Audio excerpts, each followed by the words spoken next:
Muy buenos días, hermanos. Dios les bendiga. Muy bienvenidos a la continuación de este repaso de las lecciones de escuela sabática para este segundo trimestre del año 2023, en el que estamos estudiando el tema general, los tres mensajes cósmicos. Y esta semana el tema es los engaños finales de Satanás, la lección número 10. Y este día, jueves 1 de junio, tenemos el tema Gracia para la obediencia. Pero como siempre, hermanos, antes de continuar, los voy a invitar a que inclinemos el rostro reverentemente donde nos encontramos y tengamos una oración. Oremos. Padre nuestro que estás en los cielos, santificado sea tu nombre. Señor, primeramente venimos a pedirte por el perdón de nuestros pecados. Sabemos que somos rebeldes, Señor, desobedientes y constantemente te fallamos. Señor, a pesar de que tú nos das la capacidad para obedecerte, Señor, y nos das la gracia, que es nuestro Señor Jesucristo, quien vino a morir por nosotros en la cruz del Calvario. Permite que esa sangre preciosa nos limpie de todo pecado y te damos gracias porque nos permites alabarte y glorificarte con nuestras vidas imperfectas y con nuestras voces imperfectas. Permite que tu Santo Espíritu nos guíe en este repaso de este día, Señor, para poder encontrar la verdad maravillosa de que nuestro Señor Jesús es el Evangelio, nuestro Señor Jesús es el pacto y nuestro Señor Jesús es la gracia que nos permite obedecer. Señor, quédate con nosotros, te lo rogamos en el dulce nombre de Cristo Jesús. Amén. Bien, hermanos, gracias para la obediencia.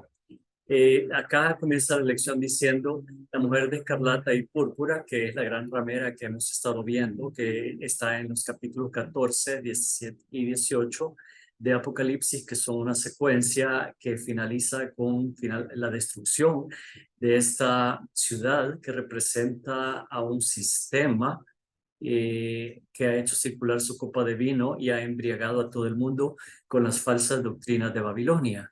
El mundo está, como veíamos la semana pasada, el mundo está intoxicado y entontecido. Y sin embargo, a pesar de todo esto, de esta intoxicación, de estos pecados, de estas enseñanzas de la Babilonia,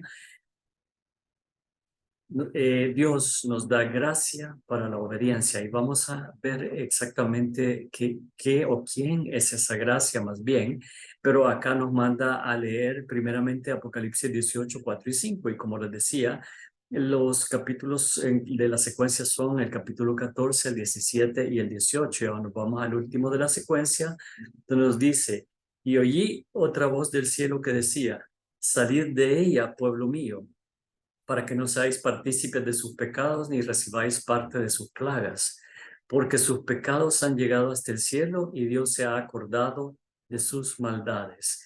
Esto es una secuencia, una progresión lógica del mensaje del segundo ángel, donde dice que ha caído, y ese ha caído es futuro, ha caído. Todavía no se ha dado, porque de hecho aquí en el capítulo 18, Dios está mandando a que todos sus fieles que se encuentran en la Babilonia espiritual salgan. Y ese llamado puede ser para nosotros también.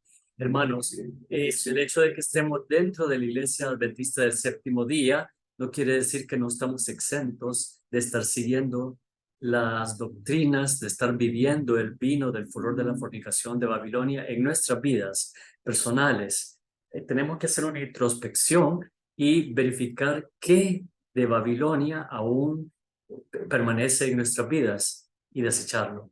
Esa es la manera como vamos a salir de en medio de ella, incluso nosotros, estando dentro del pueblo remanente de Dios. Porque si todavía en nosotros desobediencia, rebeldía, maldad, estamos siguiendo las doctrinas de Babilonia. Y si hay cosas que toman el primer lugar en vez de Dios, estamos teniendo otros dioses ajenos antes que Dios. Esos son nuestros ídolos. Y como veíamos la semana pasada, Babilonia es el centro de la idolatría.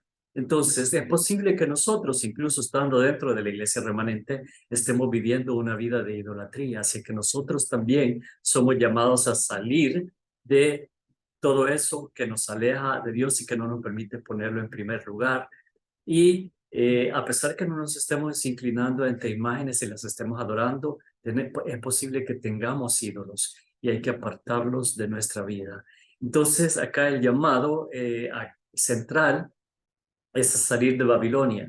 Y ahí es donde entra la gracia para la obediencia. Y realmente Juan, primera de Juan 3:4, que es el otro versículo que está acá, da una definición muy sucinta de lo que es el pecado. Y es una definición tradicional, es una definición clásica que nosotros utilizamos para definir pecado. Dice, todo aquel que comete pecado infringe también la ley, pues el pecado es infracción de la ley. Y esto es lógico y suena perfectamente común. Común. Veamos un ejemplo rápido. El mundo tiene leyes y voy a sacar una de las más comunes porque son de las más conocidas, la ley de tránsito y los semáforos. Si un semáforo está en verde, quiere decir que usted puede pasar, tiene la vía libre. Si está en amarillo, es o deténgase, váyase deteniendo con precaución porque ya pronto se va a poner en rojo y entonces en rojo es ya no pase.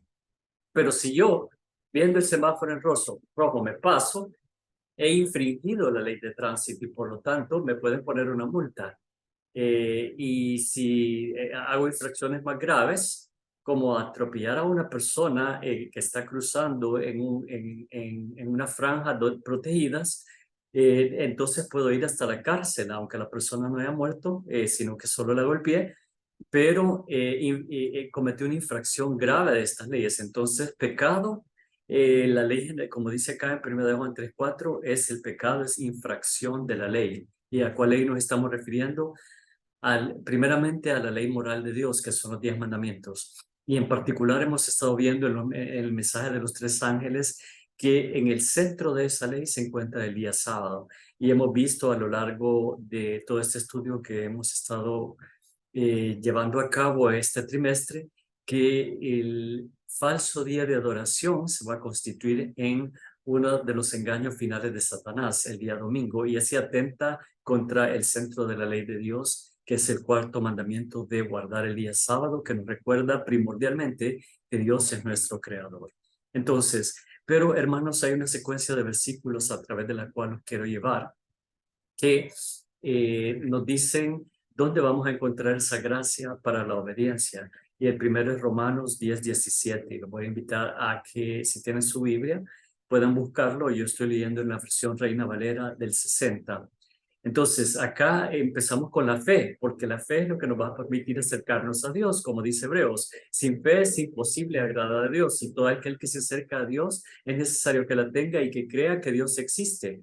Entonces, Romanos 10:17 dice, así que la fe es por el oír y el oír por la palabra de Dios.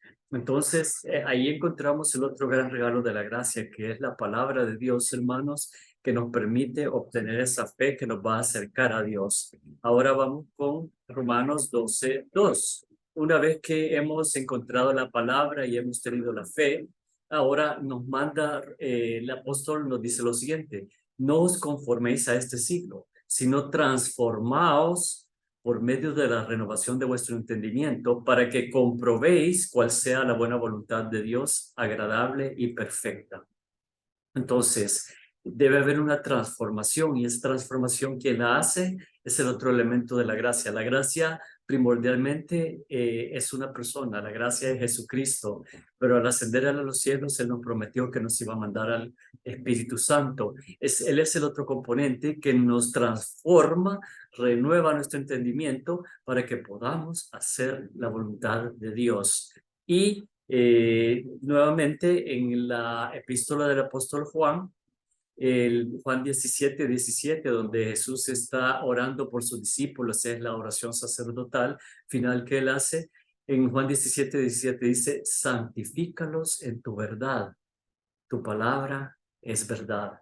Y aquí me quiero detener un momento, hermanos, porque realmente en este versículo encontramos la etapa que todas las iglesias evangélicas y protestantes no están predicando. Ellos se quedan únicamente en la justificación por la fe, que es la salvación, y se quedan en el salvo siempre salvo, y se les olvida la parte que dura toda la vida, que es la santificación. donde Jesús nos imputa su justicia al nosotros aceptarlo a través del bautismo, y de ahí nos imparte su justicia a lo largo de todo este trayecto, de este camino que se terminará o hasta que Cristo venga o hasta que nosotros descendamos al descanso, perdón, que se llama proceso de santificación. Y acá Jesús lo está diciendo, está orando, él directamente le dice al Padre: santifícalos en tu verdad, tu palabra es verdad. Nuevamente nos lleva de regreso a la palabra. Y luego en Filipenses 2:13 nos da el resultado de lo que hará todo esto que hemos estado mencionando. Dice, porque Dios es el que en vosotros produce, Dios lo produce así el querer como el hacer por su buena voluntad. Pero Él no nos obliga, hermanos. Él no nos obliga, nosotros tomamos la decisión de permitir que el Espíritu Santo entre y haga la transformación, y una vez que hemos permitido eso, Dios produce así el querer como el hacer por su buena voluntad. Y en Efesios 3:16 y 17 dice lo siguiente.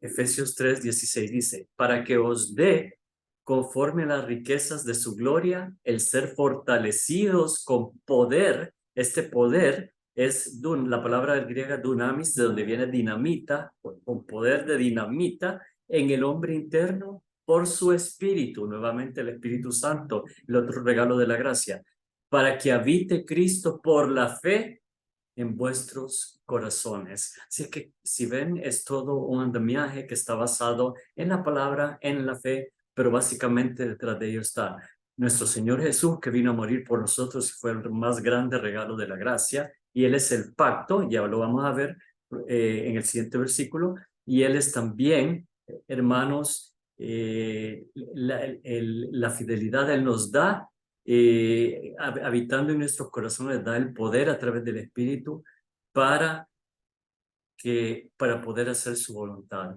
Entonces, acá vemos que Jesús también es el pacto. En Hebreos 7:22, en la versión de la Biblia de las Américas, dice, por eso Jesús ha venido a ser fiador o la garantía. Esto está como una nota al pie en la Biblia de las Américas de un mejor pacto. Entonces, Jesús es la garantía de un mejor pacto. ¿Cuál pacto es ese? El pacto de la salvación por gracia, por medio de la fe.